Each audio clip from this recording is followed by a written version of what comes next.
Happy Tuesday po sa ating lahat. Ako si Benison Estareja. Maulang panahon pong iiral sa malaking bahagi po ng Mindanao sa susunod na 2 araw dahil sa tinatawag natin na Intertropical Convergence Zone or ITCZ. Itong ITCZ po ay ang linya kung saan nagtatagpo ang hangin mula sa Northern Hemisphere and Southern Hemisphere. So kapag nagtatagpo po yung magkaibang direksyon na hangin, ay posibleng magkaroon ng mga kaulapan at mga pag-ulan na minsan po ay malalakas. Samantala, mainit na panahon naman ang iiral sa malaking bahagi ng Luzon at Visayas dahil pa rin sa easterlies o yung hangin po galing sa silangan, particularly the Pacific Ocean.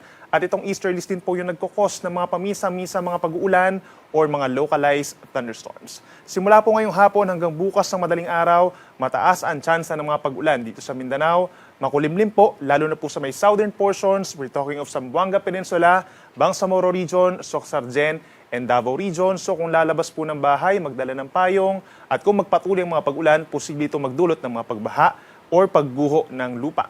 Samantala sa Luzon and Visayas, bahagyang maulap hanggang kuminsan maulap ang kalangitan sa susunod na 12 oras. At kung mapapansin po nyo sa ating latest satellite animation, meron tayong makaulapan ng mga kulay puti dito po sa may areas po ng Northern Samar, bahagi ng Calapan Oriental Mindoro, dito po sa may Quezon, Camarines Provinces, at magi dito sa may Cordillera Region at bahagi pa ng Calabarzon. Asahan po natin yung kaulapan doon na minsan matataas. So ibig sabihin po may dala itong mga thunderstorm, mga pagkidlat, pagkulog at minsang malakas na mga pag-ulan.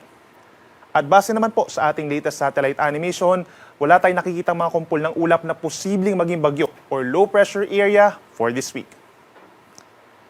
Bukas po, April 24, Wednesday, asahan pa rin ang bahagyang maulap hanggang kuminsan maulap na kalangitan sa eastern side ng Luzon. Ito po ay dahil sa easterlies, particularly sa may Isabela, simula sa umaga, dito rin po sa may Aurora, Quezon Province, as well as Camarines Provinces and Catanduanes, habang fair weather conditions or madalas maaliwalas ang kalangitan, umaga hanggang tanghali po sa natitirang bahagi ng Luzon, kabilang ang Metro Manila. Kasabay niyan, yung easterlies din po magdadala ng mainit at malinsangan pa rin po na panahon. At pagsapit ng hapon hanggang sa gabi, nandyan yung mga kaulapan.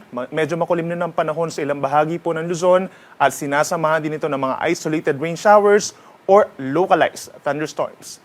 Dito sa Metro Manila, temperature pa rin ay maglalaro mula 26 hanggang 36 degrees Celsius, but the heat index o yung posibleng maramdaman ng ating katawan bukas ng tanghali hanggang 42 degrees Celsius.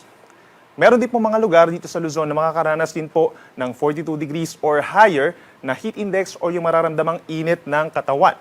Asahan po natin doon sa mga low-lying areas at mga highly urbanized areas sa Luzon, kabilang na mga lugar dito po sa may Cagayan, Isabela, La Union, Pangasinan, halos buong Central Luzon, gayon din sa Metro Manila, halos buong Calabarzon, dito rin po sa may Camarines Provinces, Catanduanes, Mindoro Provinces, Northern Palawan and Masbate. Asahan po natin yung nasa 42 hanggang 44 degrees Celsius na heat index. So paalala pa rin sa ating mga kababayan, uminom po ng maraming tubig at iwasan muna lumabas ng bahay from 10 a.m. hanggang 4 p.m. lalo na yung pagbibilad at yung mga strenuous or mga nakakapagod na mga activities.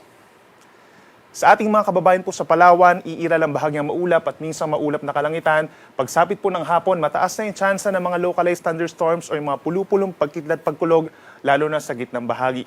Samantala sa Kabisayaan, naasahan pa rin natin yung bahagyang maulap at minsang maaraw na kalangitan sa umaga hanggang sa tanghali. But then pagsapit po ng hapon hanggang sa gabi ay kumukulimlim dito po sa may eastern portion of Visayas at aasahan din yung mga pulupulong pag-ulan na nagtatagal lamang ng 1 hanggang 2 oras. Bahagyang epekto na rin po ng Intertropical Convergence Zone plus the ITCZ or plus the easterlies. Temperature natin dito sa Visayas, posibleng umakyat sa 33 degrees. Ito po ay temperatura ng hangin, pero may mga lugar din po na posibleng makaranas ng higit sa 42 degrees Celsius na heat indices. Samantala sa Mindanao, lalo na sa may southern portion, aasahan natin yung makulimlim na panahon, umaga hanggang sa hapon. Dito po sa may Bangsamoro Region, lalo na sa may Basilan, Sulu, and Tawi-Tawi. Maging dito rin po sa may Zamboanga City, Zamboanga Sibugay, at Zamboanga del Sur. At dito naman sa kabilang banda, itong malaking bahagi ng Soc-Sargen, Sarangani, Sultan Kudarat, and South Cotabato. At sa Davao Region, lalo na yung ating mga kababayan sa Davao Occidental and Davao Oriental. Then pagsapit po ng tanghali hanggang sa gabi, halos buong Mindanao na magkakaroon ng makulimlim na panahon at sinasamahan din ito ng mga pag-uulan o mga pagkidlat pagkulog dahil sa ITCZ o yung salubungan po ng hangin from different hemispheres. Temperature natin, Dito sa Metro Davao, it's from 25 to 32 degrees, habang mainit pa rin dito sa may Zamboanga City kahit umuulan. In terms of our heat indices dito sa Visayas and Mindanao, posible pa rin yung hanggang 45 degrees Celsius po na heat index bukas ng tanghali, particularly sa mga ilang lugar dito sa may Iloilo, Capiz, Eastern Samar at maging sa mga syudad po ng Butuan, Zamboanga, Dipolog, Cotabato, Gensan, and Davao City. Possible nga yung 42 to 45 degrees Celsius na heat indices. Kaya't paalala rin sa ating mga kababayan doon, kung lalabas naman ng bahay ay magdala po ng pananggalang sa init at maging sa ulan, gaya po ng payong at sombrero. Para naman sa maglalayag nating mga kababayan, wala pa rin tayong inaasahang gale warning o pagtaas ng mga pag-alon.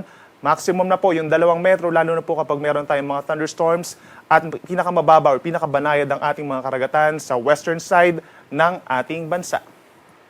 For the next 3 days, sa malaking bahagi ng Luzon, iiral pa rin po ang easterlies at maaaring pagsapit po ng weekend, magbalik yung ridge of high pressure area. So ibig sabihin po, by Thursday, partly cloudy to cloudy skies ang iiral na sinasamahan lamang ng mga isolated rain showers or thunderstorms. But by Friday and Saturday, malaking bahagi ng Luzon, makakaranas muli ng maaliwalas na kalangitan. So ibig sabihin, mas kakaunti ang ulap at mas iinit muli ang panahon. Mababa lamang ang tsansa ng ulan sa maraming lugar pagsapit ng weekend. So sa Metro Manila, may mga tsansa po ng mga localized thunderstorms pagsapit po ng Thursday ng hapon, habang dito sa Baguio City, tuloy-tuloy for the next 3 days, partly cloudy to cloudy skies at may tsansa rin po na kumukulimlim pagsapit na tanghali hanggang sa hapon. Habang sa malaking bahagi ng Kabikulan, kabilang ang Legazpi City, partly cloudy skies at madalas maaraw sa umaga. Sa ating mga kababayan po dito sa Visayas, easterlies pa rin ang iiral, habang mataas naman ang tsansa ng mga pag-ulan sa may eastern side of Visayas, kabilang na ang Tacloban City. Dito sa may western and central portions of Visayas, partly cloudy skies ang iiral at madalas maaraw sa umaga hanggang sa tanghali at pinakamaiinit pa rin sa mga areas po ng Panay Island, lalo na sa may Capiz at Iloilo. At panghuli sa ating mga kababayan po dito sa may malaking bahagi ng Mindanao, meron pa rin pong ITCZ or Intertropical Convergence Zone na magpapaulan doon, lalo na sa Thursday at sa Saturday, at pinaka-apektado pa rin po itong mga nasa southern portions, itong Davao Region, Surigao del Sur, malaking bahagi ng Socsagen, Bangsamoro Region, and Zamboanga Peninsula. Siguruhin po kung lalabas ng bahay sa mga susunod na araw ay magdala po ng payong. Ang ating sunset ay 6:11 ng gabi mamaya at muli itong sisikat bukas 5:38 ng umaga. Yang muna latest mula dito sa Weather Forecasting Center po ng Pag-asa. Ako muli si Benison Estareha na nagsasabing sana mapanahon, Pag-asa magandang solusyon.